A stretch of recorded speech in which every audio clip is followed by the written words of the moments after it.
दोस्तों ब्रेक से हमनी के वापस आ गए बानी सन एक्टिव व्हील शुभ गृह लक्ष्मी में। और अब हमनी के रुख करे के बाद अपन अगला सेगमेंट की ओर में, अगला राउंड की ओर में, एक्टिव व्हील अटूट बंधन हमनी के खेले के बाद। अच्छा, अगर हम साथ में पूछे हम रहो दोनों आदमी से कंबाइंड कि जीवन के कोई 5 ख्वाहिश बताएं तो रोल इनका बताएं। पहला खुद चॉइस रही हमारे कि जीवन भर से साथ बनल रहे, ईश्वर मने जीवन दिले तब तक इनका साथ रहे। ओकरा अलावे बाल बच्चा जौन बा सही रास्ता पर चले, आगे चल के पढ़ लिख के। ओकरा बाद माँ बाप जौन बा, माँ बाप के पूरा आशीर्वाद रहे हमके। Very good.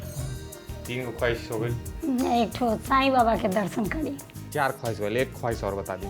अब जल्दी से एक ठो ननद के शादी हो जाए। ननद के शादी हो जाए भाई। चलिए ननद के शादी ला हम मंत्र पढ़े क्यों कर शादी हो जाए। आगे रहो जल्दी से भगा के चक्कर में बनी है, भगाए वाला बात नहीं कि तो देखिए दोस्तों, मतलब कितना खूबसूरत बात बा कि एक दूसरे के बारे में परिवार में लोग सोच रहा बा। बहुत ही खूबसूरत आप लोग की जोड़ी बा, बहुत खूबसूरत परिवार बा और ऊपर वाले की कृपा हमेशा रहो लोग पे बरसत रहो, ये हमारी शुभकामना बा। अब हम पूछे रहो लोग से जौन सवाल जवाब वो 12 साल के समझ ली कि एक तरह के निचोड़ बा, एग्जाम बा। हम रोआ से 10 सवाल पूछे इनका बारे में। हालांकि एपिसोड तो रोआ लोग देख ले बा, नहीं रोआ लोग पते बा 10 सवाल रोआ से भी पूछल जाए। 8 को जवाब भी सही हुई तो 500 रुपये के रोआ लोग यहाँ पे राशि सुरक्षित करें।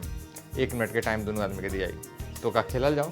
तैयार बानी तो वो लोग, तो जब जोड़ी तैयार बा तो रोआ लोग भी तैयार हो जाए। आई खेलल जाओ एक्टिव व्हील अटूट बंधन। सबसे पहले हम रउआ वाला टाइमर चलाएं, हमरा 1 मिनट में जवाब दी। बताएं कि भाभी जी के कौन सा खेल पसंद बा। बैडमिंटन हमरा के सबसे अच्छा लगेला। भाभी के कौन सा सब्जी पसंद नहीं खे। लौकी ना खाली। हमरा के लौकी अच्छा ना लगेला। भाभी कौन सा पालतू पक्षी या पशु या जानवर रखे के पसंद करी। तोता हमरा के अच्छा लगेला। भाभी के कमर कितना बा। 34। हमार कमर 34 साइज है। शादी के सालगिरह की तारीख 21 अप्रैल। पसंदीदा एक्टर बताएं। आमिर खान। कौन सब्जी पसंद निकरा बा। नेनुआ। ऐसे हमरा के तो भिंडी ज्यादा अच्छा लगेला। जूती के नंबर बताएं। 5 नंबर के हम सैंडल पहनेनी। और जन्म के तारीख बताएं। 18 जनवरी 77।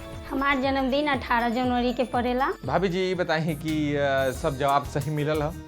हाँ सब सही बा जी। एक ठो जवाब वही सब्जी में गलत बता देना। सब्जी में रवा का गलत बता देनी है। नेनुआ रवा बोलनी है और हाँ, हम भिंडी पसंद करते। नेनुआ से भी दुश्मनी चल रहा बा। ना दुश्मनी लेकिन ज्यादा भिंडी पसंद। ये जवाब और गलत भइल बा 12 साल में तो माफ बा, ऐसा कोनो बात नहीं है। अच्छा भाभी जी अब राउर बारी बा, रवा अभी हम टाइमर चला रहे हैं। बताइए हमरा कि भैया को आपकी कौन सी आदत पसंद नहीं है। दिन में सोना। हमारे पत्नी में दिन में जो सोते के उनका बीमारी बा वो पसंद नहीं है। भैया के हाइट कितना बा। 5 फीट 9 इंच। हमारा हाइट बा 5 फीट 9 इंच। भैया के कौन सा रंग पसंद बा। Pink colour. हमारा पसंदीदा रंग है पिंक। और भैया के पसंदीदा एक्ट्रेस के नाम बताई।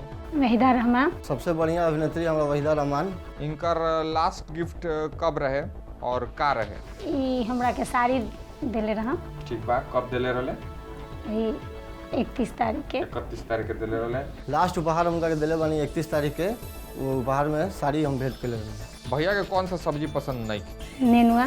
सब्जी में हम नेनुआ एकदम पसंद ना करें नहीं।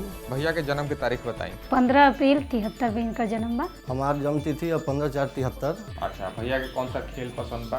क्रिकेट खेलेला। खेल में हमारा सबसे बढ़िया आउटडोर गेम माने क्रिकेट फुटबॉल। कर वजन बता दी जरा हमरा। 70 केजी हुई। वजन हमारा बा 70 किलो। भैया के कौन सा फल पसंद बा।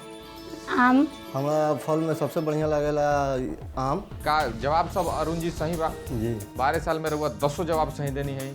उनकर एगो गड़बड़ा गई है तो का एकरा ला कुछ लड़ाई वड़ाई हुई आपस में। लड़ाई ना।